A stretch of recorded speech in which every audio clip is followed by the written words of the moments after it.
So the Chowilla regulator will allow managers to deliver environmental water allocations onto the floodplain during periods of low flow, when in an unregulated river, water would have flowed naturally down the river and come up the banks and onto the floodplain by itself. The engineering constraints that limit the operation of the regulator are at both low flows and at high flows. So at low flows we wouldn't operate the regulator unless we had 10,000 megalitres per day flowing into South Australia, because without those sorts of flows we can't maintain the velocity matrix and we can't maintain the water quality within the outer branch habitats, which is so important to the ecological integrity of this system. One of the trends that we tend to see in a regulated system is that the rate of fall of flows is very rapid. So we'd like to use the regulator to maintain a more natural rate of decline, and that would allow us to maintain inundation periods within wetlands for the period required for water birds to close their breeding cycle and for amphibians to close their breeding cycle as well. An operations plan is being developed which will guide all aspects of the operations of the regulator and ancillary structures in conjunction with the River Murray locks and weirs.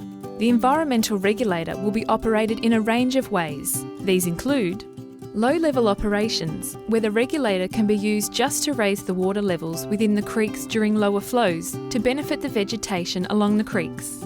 Medium-level operations will raise water levels to a height where water flows out into the wetlands and starts to spill out onto the broader floodplain.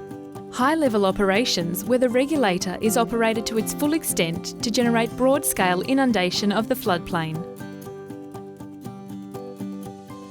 And the amount of the floodplain that we would choose to inundate at any particular time will depend on a wide matrix of factors, and that includes the condition of the floodplain at that given time, the flows that would have come down the river in an unregulated system, the flows that are actually in the river, and the amount of environmental water that's available at the time. And so those factors will all come together to enable us to make a decision about the most appropriate management action to take in any particular year. We can also use season as a management tool, so we can avoid particularly hot periods, and we can avoid periods where introduced species like common carp are more likely to spawn, so that we can maximise the benefits and minimise the likelihood of bad outcomes. So the Chowilla regulator will allow environmental managers to deliver water to the floodplain during times of need. There is no substitute for natural floods that have landscape scale connectivity with resources moving downstream that will actually trigger and fuel the outcomes that we see at these sites and further downstream as well. Continuous flow will be maintained through Chowilla Creek during all regulator operations. Lock 6 will also be raised, with the operation of the regulator to drive those flows through Chowilla.